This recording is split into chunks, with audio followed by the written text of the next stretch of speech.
Midday, the 9th of August, 1965. The Prime Minister of Singapore is about to announce his country's independence on live television. It ought to be a time of great celebration, but not in Singapore. For me, it is a moment of anguish because all my life. Why was independence seen as such a disaster? Why was Singapore so reluctant to assume the mantle of nationhood? The answers lie in the island's unique history. In the first half of the 20th century, it was convulsed by the trauma of a world war and the two great political forces of nationalism and communism. Its people, who had come to the island to make money, were drawn into a struggle for the island's future. This propelled Singapore on a journey to independence that no one expected, and few believed it would ever survive.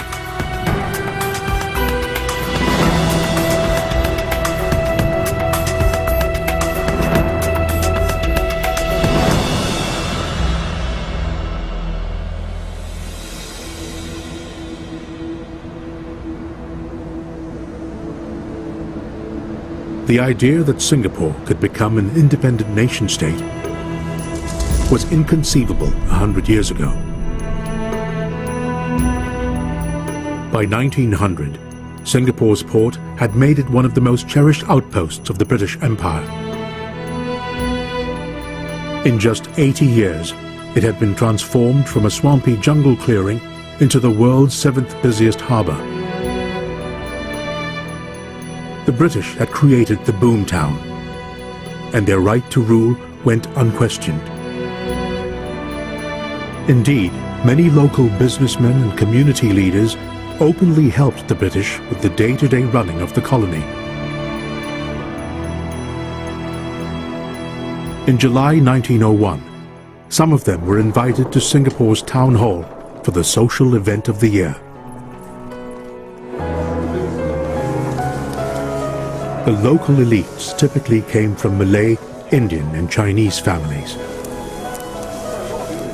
Many had been working with the British for generations.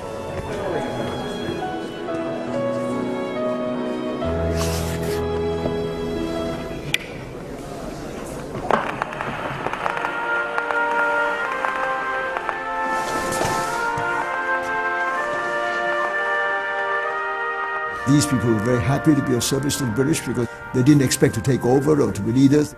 They were not nationalists in that period. So the relationship was a very comfortable one.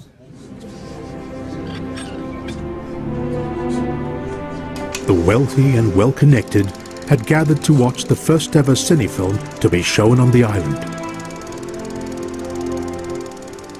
Footage from the funeral of Queen Victoria, mother of the empire. Hardly anybody could remember a time when Victoria had not been on the throne in England. And so it did symbolise the end of an age, and particularly coming about the turn of the century as well. This was the death of somebody who symbolised what the empire and the growth of the empire and the growth of the trade and the growth of Singapore's trade meant. But out on the streets of Singapore were thousands of recent arrivals who had never even heard of Queen Victoria. Drawn by the chance to make their fortune, some came from elsewhere in the Malayan archipelago, others from India and the Middle East. But most came from China and headed for Singapore's Chinatown.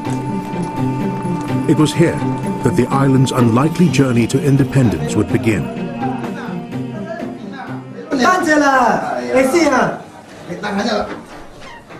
Many came here to escape famine and civil war in mainland China. They found work as labourers, noodle hawkers and rickshaw coolies. Among men such as these, the first sparks of nationalism would flicker to life in Singapore. But few had any plans to put down roots, for the time being. Chinatown in the early 1900s would have been packed by Chinese immigrants.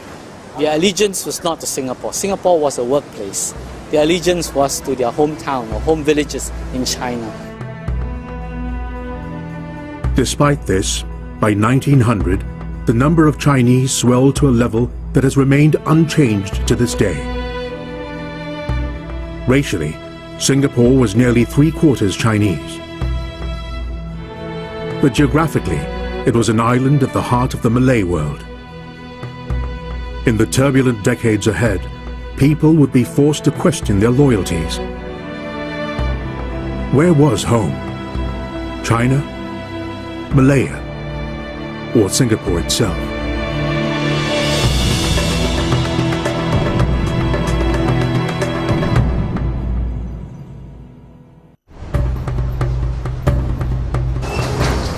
Singapore's fortunes as a port city have always depended on it being open to goods and people from across the world. But with this trade came an invisible cargo: ideas. Political ideologies imported from elsewhere can circulate in the open culture of a port city. And at the beginning of the 20th century, the big idea shaping the world, and with it Singapore, was nationalism. The seeds of Singapore's own independence originated in a struggle unfolding far to the north. In 1911, a nationalist revolt swept aside China's imperial past. It became a modern republic under revolutionary leader Sun Yat-sen. Sun Yat-sen was one of the first to articulate the idea that China should become a great power like England, France, or America, or Germany, and so on, and that the way to do it was through nationalism. When news of his nationalist victory reached Singapore, its impact was greatest among the poorest classes. Their pigtails had long been a symbol of their subservience to the Chinese emperors. Some chose to have them chopped off.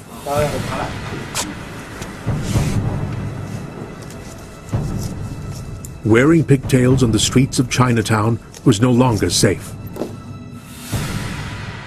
Intoxicated by their new freedom, gangs of young men imposed their nationalist fervor on others. They were excited about the political future of China, so they started getting organized into groups, talked about politics, and here we see the start of a politicization of the Chinese community in Singapore. But this political awakening was yet to take hold among the Chinese elite in Singapore. Known as the Straits Chinese, they had lived in the region for generations. Many spoke Malay rather than Chinese, and often had closer links to the British Empire than the Chinese mainland. The Lee family of Kampung Java Road was typical. They were deeply Anglophile and named their son Harry. He would later lead Singapore to independence and become known to the world as Lee Kuan Yew. But as a youngster, his outlook was very Straits Chinese. I was sent to a Chinese school, and I suffered for a few months. I thought I didn't understand the teachers and didn't feel comfortable. And persuaded my mother to transfer me to an English school, English language school, which she did. I had to learn British Empire history, I learned British Empire geography. It was quite a remarkable imperial system. But by the 1930s, British military power in the region was outdated and dangerously overstretched. It was a vulnerability that official propaganda was at pains to mask. With simple ceremony, the biggest graving dock in the world was named after King George VI, among those present being the British Navy. It was imagined as a great bastion. The naval base itself was very impressive. The trouble is that there weren't any ships in it. The army was only intended to hold the fort until such time as the British Navy came to the rescue. But the British in Singapore had no idea their days on the island were numbered. Even in 1937, when Japan invaded China, it made little impact on the colonial masters. But when news of the suffering reached Singapore's Chinatown, it reignited feelings of nationalism. Only now, it had a potent new enemy on which to focus. There was a very angry reaction amongst the Chinese population in Singapore. They organized themselves to raise funds to support the fight against Japan. They sang songs of protest. But more importantly, they tried to hit Japan where it hurts by boycotting the cheap Japanese goods that were coming into Singapore at that time. Those involved in anti-Japanese activities felt safely protected behind Britain's legendary defences. They were confident that Japan would never dare strike back. But in December 1941, the Japanese attacked Pearl Harbor. Just hours later, they set their sights on Singapore.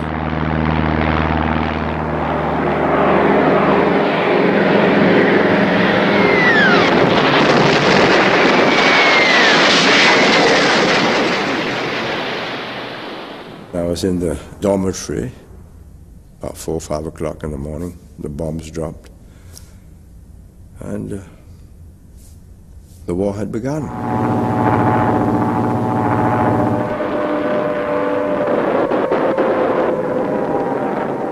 The siren sounded.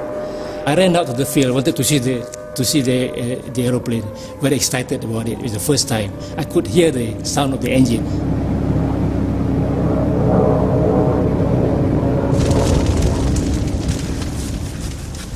And then the all-clear siren sounded.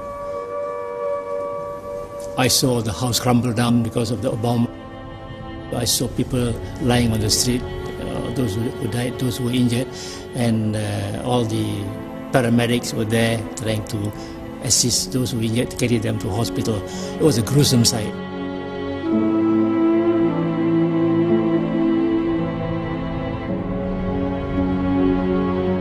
People were crying around, people were scared, and people were running here and there, helter-skelter. They don't know, they were just panicked. That same morning, 500 miles to the north, Japanese troops landed in Malaya. As they raced down the peninsula, line after line of Allied defences crumbled.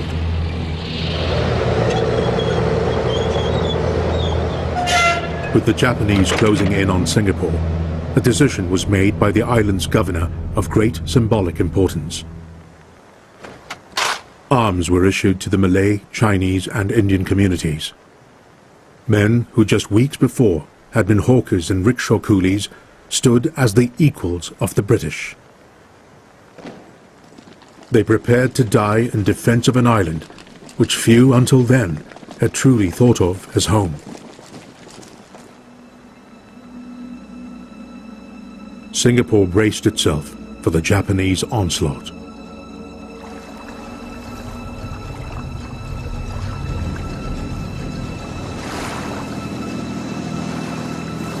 In February 1942, they crossed the narrow straits from Malaya.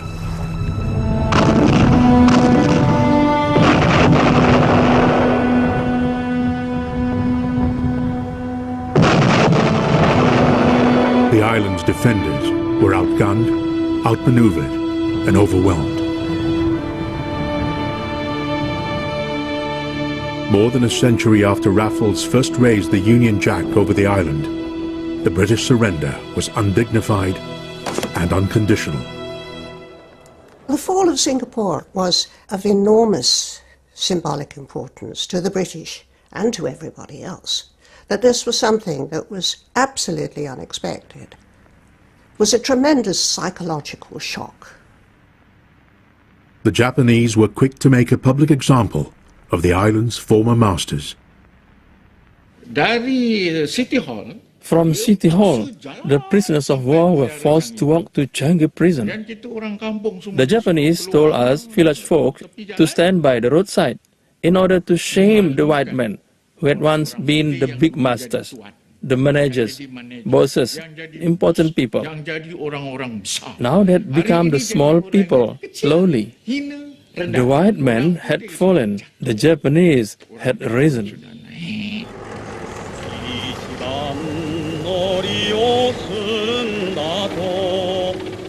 As the island's new masters got their bearings, they proclaimed a common Asian brotherhood.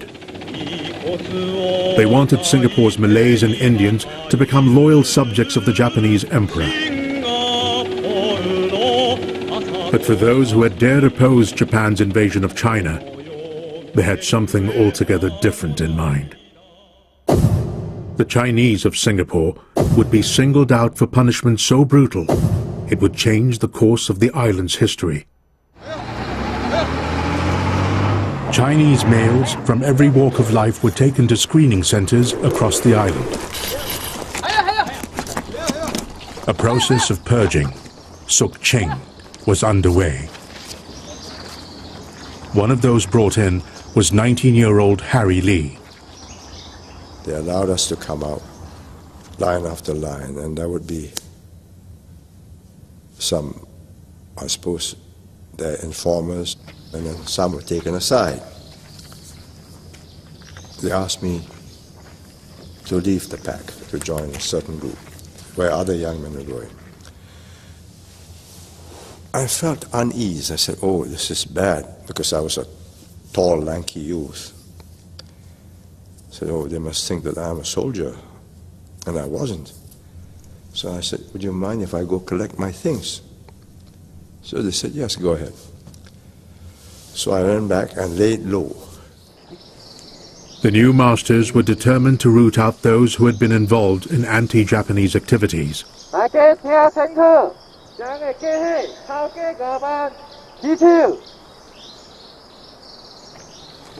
Those identified were taken to isolated spots around the island.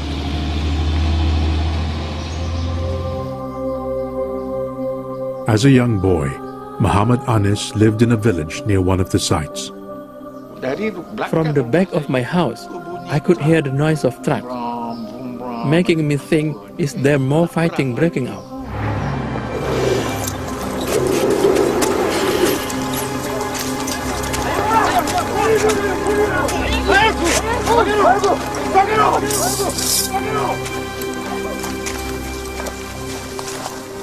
Then, after the commotion of the trucks, there was suddenly silence.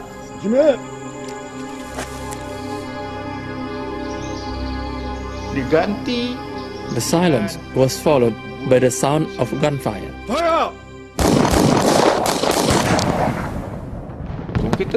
I heard screaming and loud orders in Japanese for the shooters to hurry up. It was all noisy for a short space of time.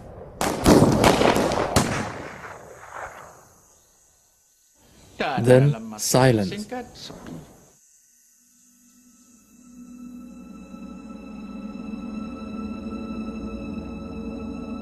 Estimation later, first we dug up the skulls and the bones.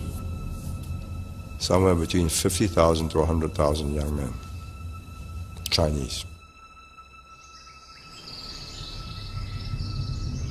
Some who survived the massacre joined bands of guerrillas fighting the Japanese in the jungle. Others endured 3.5 more years of Japanese occupation in Singapore. The first thought was, how do we get rid of these Japanese who were unbearable, insufferable, cruel, brutal? But it was a real-life lesson on what power means to the economy of a country and the lives of its people. That if you controlled a country by force and the lives of the people depended upon you, you can make them comply, you can even change their attitudes to you, at least openly. make them comply. The dropping of the atomic bomb on Hiroshima in August 1945 brought the war to an abrupt end. Within a month, the British had returned to Singapore. At City Hall, they took the formal Japanese surrender. Well, I was here that afternoon, 12 August 1945, with hundreds of people. When they saw the generals marching past with their guards, looking downcast, they shouted at them, "Bagero, Bagero." Bagero means bloody fool in the Japanese language. Everybody joined in. Huge crowd, they said, "Bagero, Bagero, Bagero," many, many times, until they went into the room. But of the Japanese who had committed war crimes, very few were executed. Most were simply deported by the British. This incensed the Chinese community. They felt the Japanese spilling of so much Chinese blood on Singapore soil had given them a moral claim to the island that hadn't existed before the war. It was the catastrophic consequences of the war that changed mindsets, that my generation decided, no, this doesn't make sense. We should be able to run this as well as the British did, if not better.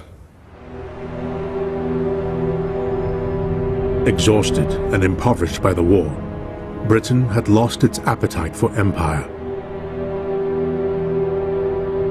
Behind the sober facade of the Colonial Office, a radical plan for the region was being drawn up. For over a century, the British administration of Singapore had been closely entwined with that of neighbouring Malaya. But now, their futures would diverge. While Parliament decided that Malaya would be groomed for independence, Singapore was to remain a crown colony for the foreseeable future. The question of the island's relations with Malaya would come to dominate in the decades ahead. But for the time being, the debate was once more overtaken by events in China. In 1949, Mao Zedong set China on course to a communist future. Hailed by the masses as a great leap forward, his victory was to send shockwaves across Asia.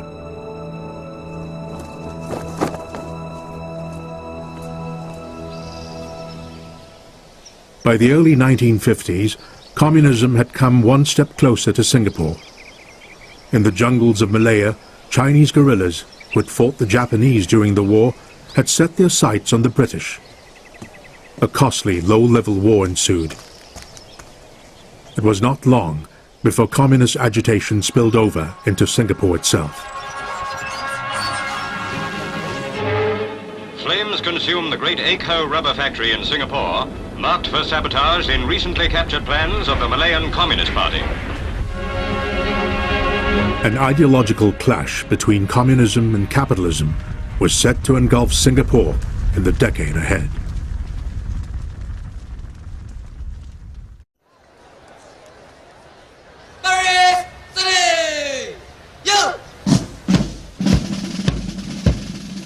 At Singapore's Chinese high school today, students are imbued with patriotism to their island nation.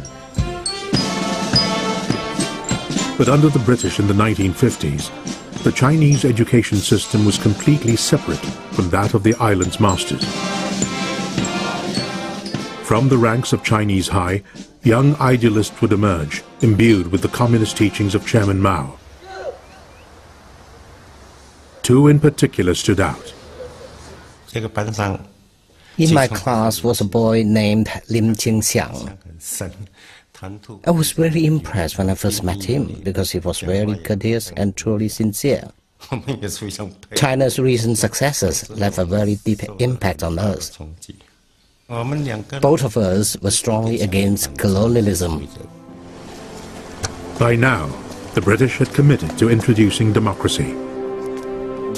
And the governor announced plans for Singapore's first ever mass elections. This opened up opportunities for those working within the British system, such as Harry Lee. Compared to the students of Chinese High, his educational background was a world away. He'd spent 4 years studying law at the heart of the British Empire. And while in London, he took part in student debates about the future of Singapore. Newly qualified in law, he returned home with a growing interest in politics. When we came back, we formed a group of the people who were with us in London and said, well, let's now build a party. How do we build a party? How do you get followers?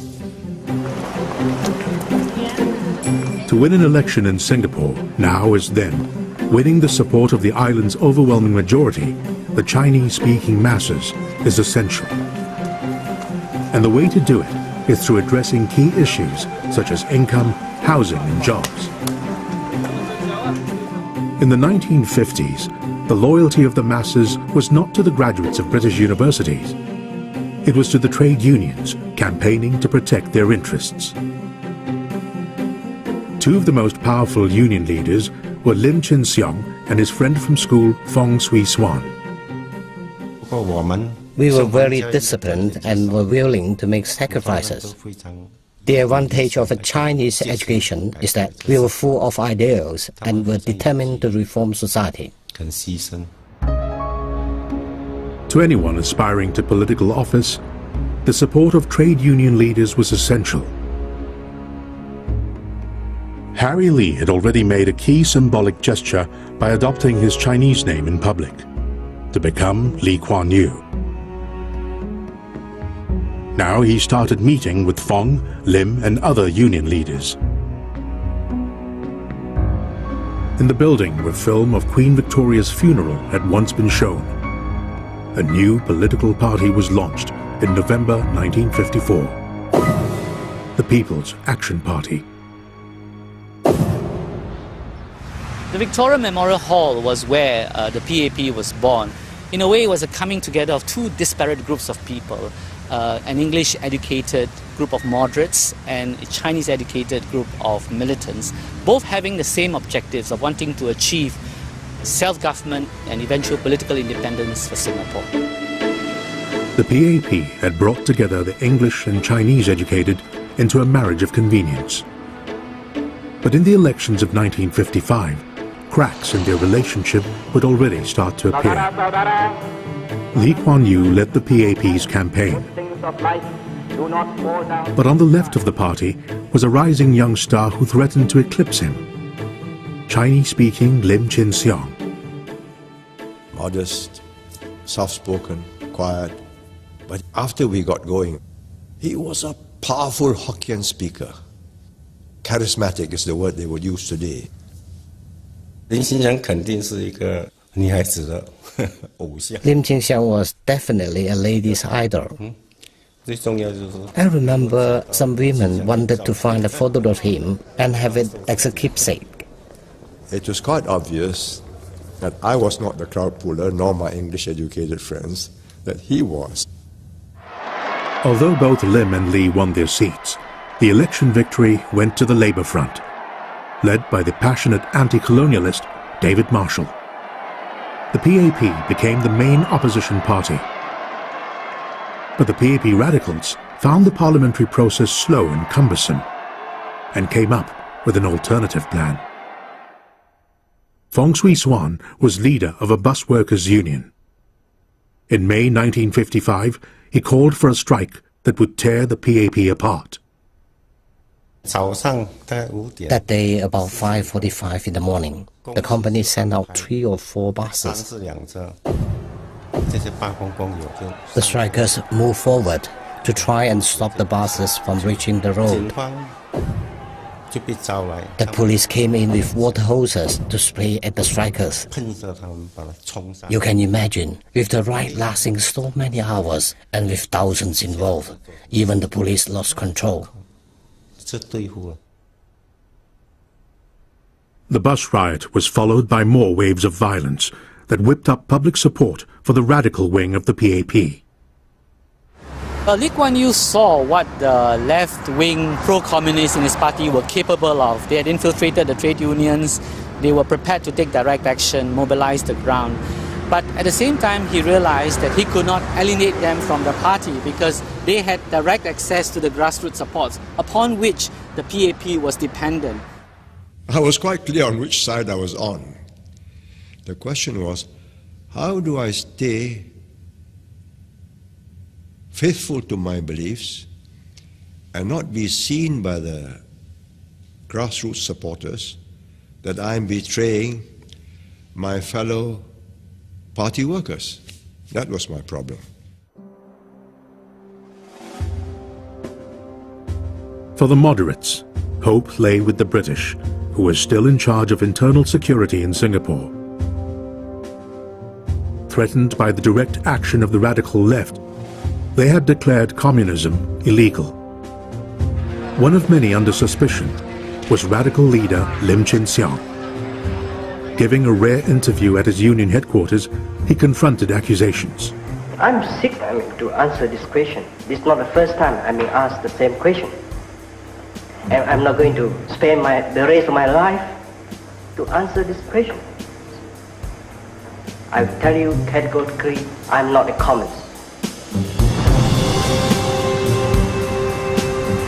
But in raids across the island, Lim, Fong, and more than 200 left-wing colleagues were arrested. They would not emerge from prison for another 3 years. Unchallenged in his party, Lee Kuan Yew could now prepare for the elections ahead.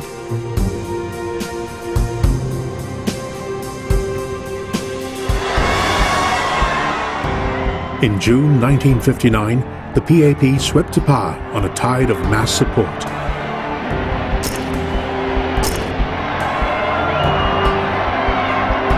On the steps of City Hall stood the first native-born Singaporean to control the island. Saudara-saudara, saudari-saudari setanah air, merdeka! Lagi sekali yang bersemangat merdeka! But from the start, the new Prime Minister had limited room for maneuver. There was no joy on election night. We knew we were taking office and it was a crown of thorns. Lee Kuan Yew had managed to hold on to the mass vote, but at a price. During the election campaign, he'd made the people a promise that as Prime Minister, he would release all the leftist prisoners. We had to release them, or otherwise we'd be seen to be unprincipled people who indulge in skullduggery, use the British to lock up our opponents. So we had to release them, knowing that they're going to fight us. And that fight had to be in the open. Just hours after the election victory, crowds gathered for the release of Lim, Fong, and 6 other political prisoners. When we came out, we were received very warmly by the masses. Wherever we went, they lit firecrackers for us. Lim Chin Siong and his colleagues may have been back in the PAP, but not for long. The party would soon split again, this time irreversibly, over the question of Singapore's future.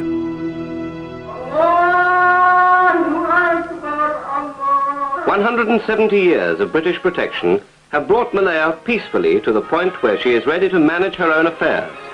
As the British had promised after the war, Malaya had been granted full independence in 1957.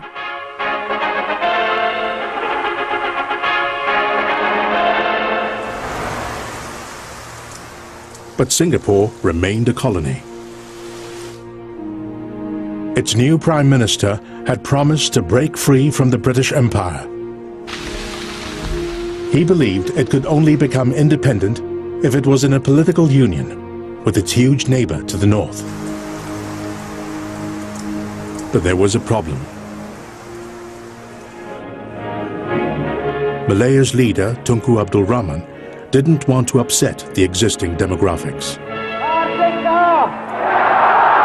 Merdeka! Merdeka! Malaya was very delicately balanced. The natives, like me, we were almost minority in our country. If you add another 2 million Chinese from Singapore, you will tip the balance completely against the Malays. The Tunku wasn't interested in the idea of a political union. But across the straits, Lee Kuan Yew continued making the case for a merger between Singapore and Malaya. He went on a charm offensive to win support for the plan. People living in the many rural parts of Singapore are having a chance to talk direct to the Prime Minister.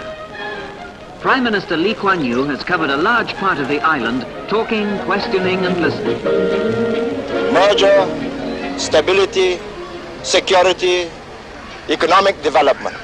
If we've got that, then we've got prosperity, the people's welfare.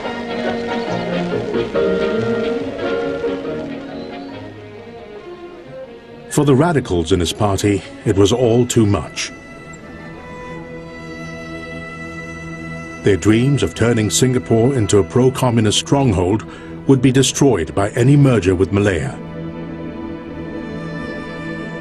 They came up with a drastic solution.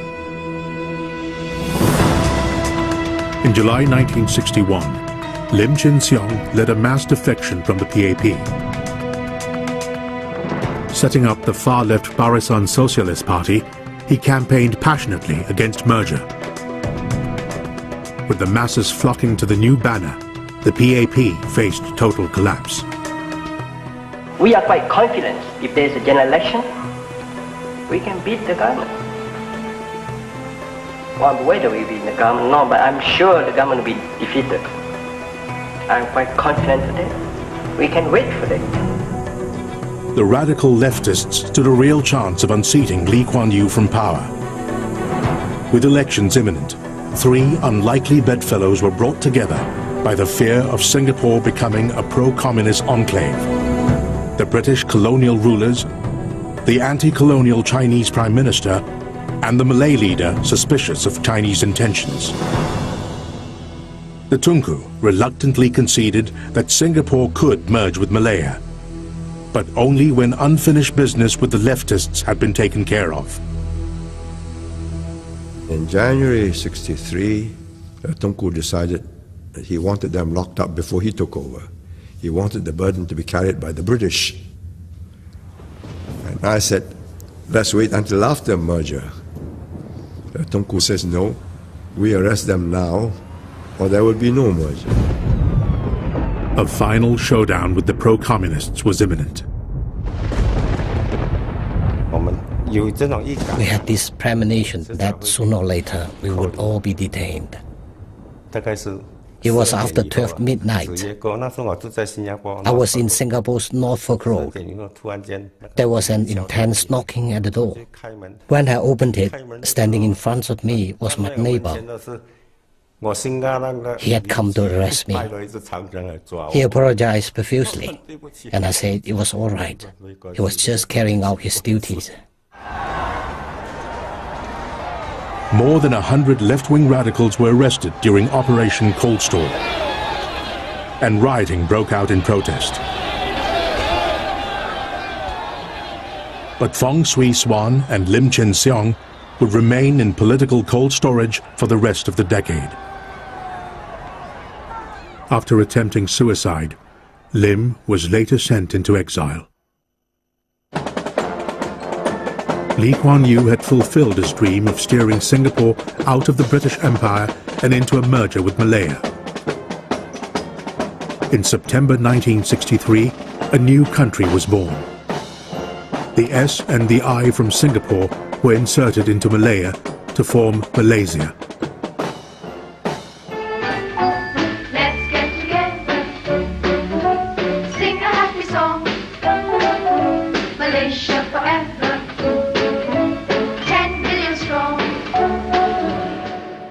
But from being number 1 in Singapore, He was now number 2 in Malaysia. Malaysia's Prime Minister, Tunku Abdul Rahman, came to declare open the $250,000 UMNO house at Changi Road, Singapore.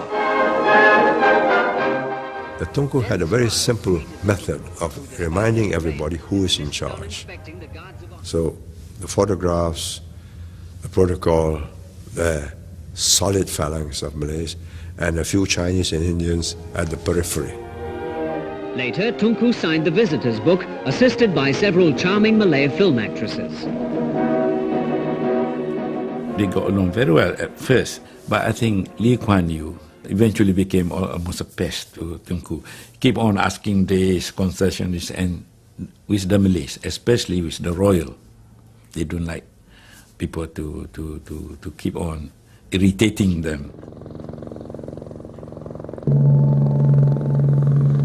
Behind the personality clash were fundamental political differences, which would soon spill over into racial violence on the streets of Singapore.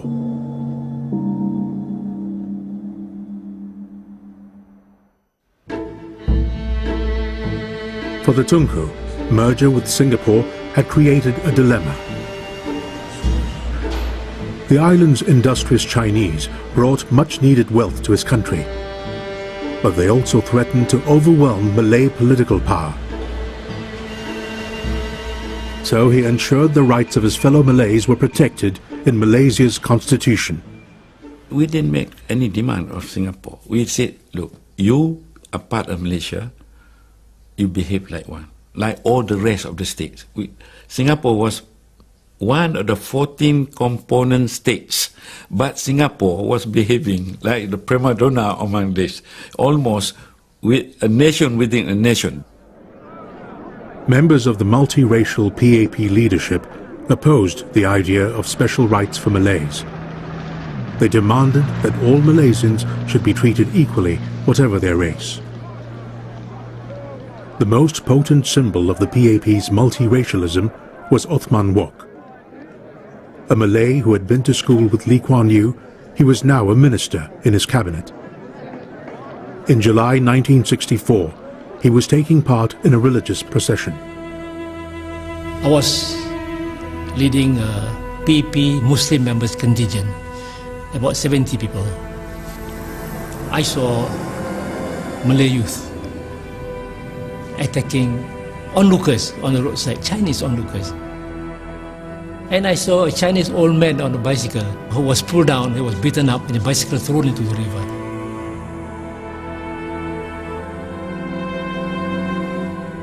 Rather than fostering unity, political union had brought about the worst race riots in Singapore's history.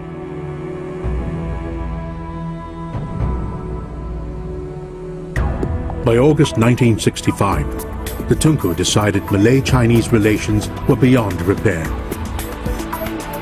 He sent a letter to the PAP leadership informing them of his intentions. Everybody was rather silent, solemn. Kuan Yew was sitting at the table, and then when he saw us, he took this piece of paper. It was a letter written by Tunku in his own handwriting. They want us out of Malaysia. So I said, are they serious? He said, yes, absolutely. Otherwise there's going to be a bloodbath. From Kuala Lumpur, the Tunku made a broadcast to his people. We have had to break away from Singapore. It is the most painful piece of work that I've had to do since I've been the Prime Minister for the last 10 years.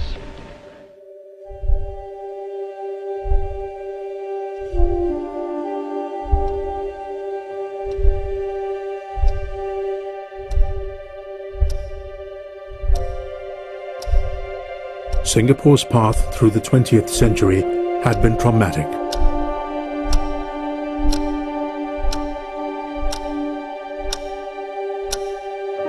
But the most painful moment of all was fast approaching for one man. He'd set his heart and gambled his credibility on a merger with Malaya, and lost. You know, every time we look back on this moment when we signed this agreement which severed Singapore from Malaysia, it will be a moment of anguish. I had, I suppose, a sense of guilt of having got so many people involved in this problem, and I had to face them. All my life,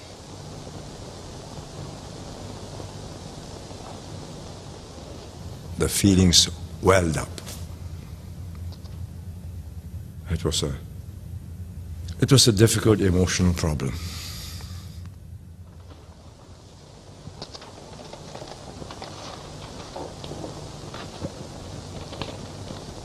Would you mind if we stop for a while?